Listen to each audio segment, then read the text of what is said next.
దేవునికి వందనాలు. మమ్మీ, డ్యాడీకి నా వందనాలు. ఈ నెల 9వ తారీఖు రోజు నాకు కళ్ళు తిరిగినట్టయితే బ్రదర్ డాక్టర్ దగ్గరికెళ్తే నువ్వు స్కానింగ్ తీసుకొని వస్తేనే చూస్తా అన్నాడు. బ్రదర్ అయితే స్కానింగ్ తీపించుకొని వస్తే బ్రెయిన్‌లో నరం ఉబ్బింది, చిన్న బ్లడ్ జామ్ అయిందని చెప్పారు. బ్లడ్ క్లాట్ అయిందని చెప్పారు. బ్లడ్ క్లాట్ అయింది, మీకు పిడిసొచ్చే అవకాశం కూడా ఉంది ఓకే అని చెప్పారు. పిడిసొచ్చే అవకాశం ఉందని చెప్పి ఒక 10 రోజులకు మందులు రాశాడు ఆయన. ఓకే 10 రోజులకు మందులు రాస్తే ఒక ఉదయం 6 టాబ్లెట్లు, మధ్యాహ్నం 6, రాత్రి 6, రోజుకు 18 టాబ్లెట్లు వేసుకుంటే నాకు అసలు మత్తుగా నిద్ర వచ్చేస్తుంది. ఒకటే వాంతింగ్ అయిపోయింది. వాంతింగ్ అవుతుంది. నాకేమో చిన్న చిన్న పిల్లలు, 3 పిల్లలు. అయ్యో, ఒక రోజు పనికి వెళ్తేనే మా ఇంట్లో గడిచిద్ది. అయితే నేను ఎంతో బాధతో ఇక్కడికి వచ్చిన పోయిన వారం వచ్చారు. పోయిన వారం ఎంతో బాధతో ఇక్కడికి వస్తే ఇక్కడ డాడీ ప్రేయర్ చేస్తున్నప్పుడు నువ్వు ఎంతో హృదయ వేదంతో నలిగిపోయి వచ్చి ఉన్నావు బ్రదర్. నువ్వు ఈరోజు ఇంటికి రేపటి లోపు నీ ప్రాబ్లం సాల్వ్ అయిపోయిందని చెప్పి ఉన్నాడు. ప్రాబ్లం సాల్వ్ అయిపోయిందని చెప్పినప్పుడు నేను నమ్మకంతో ఇంటికి వెళ్ళి ఉన్నాను బ్రదర్. నేను లైవ్లో మమ్మీ ఉదయం పుట్టి ఇక్కడే ఉన్నాను, సాయంత్రం అక్కడ మమ్మీ ప్రేయర్ చేస్తున్నప్పుడు ఆరాధనలో కూడా లైవ్లో ఉన్నాను. ఓకే లైవ్లో ఉన్నప్పుడు ఒక్కసారిగా ఒక వ్యక్తి వచ్చి నన్ను పట్టుకొని అలా కింద చిన్నగా పడుకోబెట్టినట్టు అనిపించింది. ఓకే ఆల్రెడీ పడిపోయాను కింద నేను అదే రోజు, అంటే పోయిన వారం ఆరాధనలో ఇక్కడ ఆదివారం ఇక్కడికి వచ్చాను, సోమవారం అక్కడ ఇంటి దగ్గర లైవ్ ఏకీభవించావు. మమ్మీ ప్రేయర్ చేస్తుంది, నేను ఒక్కసారిగా పడిపోయాను, ఇంట్లో కింద పడిపోయాను. మా భార్య మా పిల్లలు వాళ్ళు ఏడుస్తున్నారు, వాళ్ళు కంగారు పడుతున్నారు అంట. నాకు మాత్రం చిన్న చీమ కుట్టినట్టు కూడా లేదు.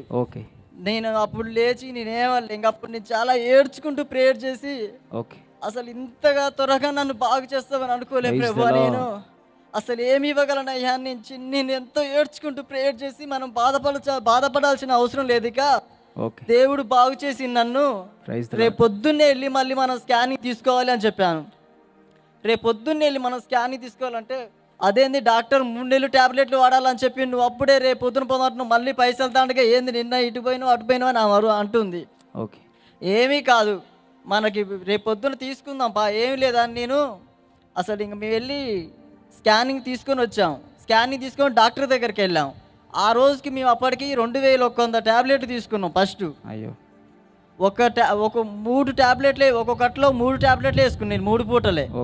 అయితే అప్పుడు ఏం జరిగిందంటే ఈ టాబ్లెట్లు తీసుకుంటాడా తీసుకోడా ఏంది ప్రభువా ఈ టాబ్లెట్లు పరిస్థితి ఏంది, మరి ఇప్పుడు నేను రిపోర్ట్ తీసుకుంటున్నా నాకు నార్మల్ రావాలని పోతే ఆయన చూసి ఎవరిని అడిగిపోయినావు, నువ్వు స్కానింగ్ ఎందుకు తీసినావు, అసలు నాకు చెప్పినావా, నువ్వు నాకు చెప్పాల్సిన అవసరం లేదా, నీకు 3 నెలలు టాబ్లెట్లు ఆడమని చెప్పినా నేను అని అంటే, ఏం లేదు చూడండి సార్ ఒకసారి మాకు ఏదో తెలుసో తెలియక వెళ్ళాం సార్, ఒకసారి చూడండి సార్, మళ్ళీ మాకు డౌట్ వచ్చి వెళ్ళాం సార్ అంటే చూసిండు నార్మల్ వచ్చింది, ఏం ప్రాబ్లం లేదు, ఈ టాబ్లెట్లు తీసుకొని నువ్వు ఎక్కడ చెత్త కుప్పలన్నా పడేసుకో కానీ నేను మాత్రం తీసుకొని అన్నాడు.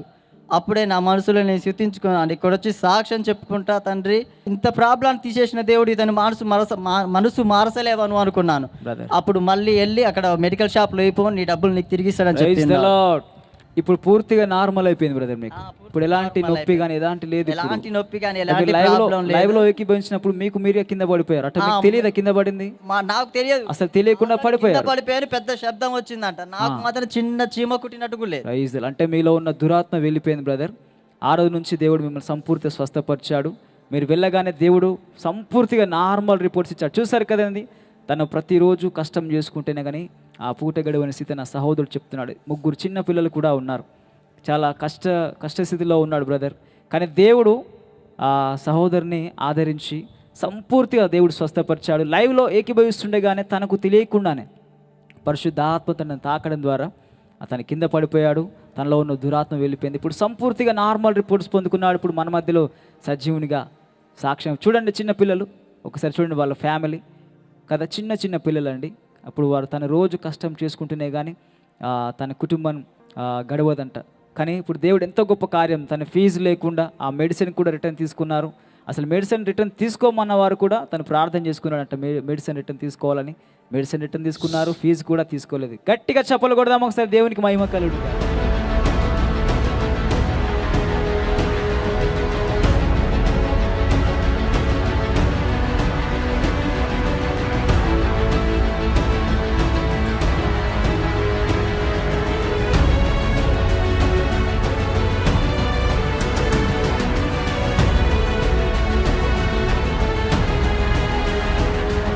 Calvary promise land, Hyderabad Secunderabad దగ్గర హయత్ నగర్ దగ్గర కల్వరి ప్రామిస్ ల్యాండ్.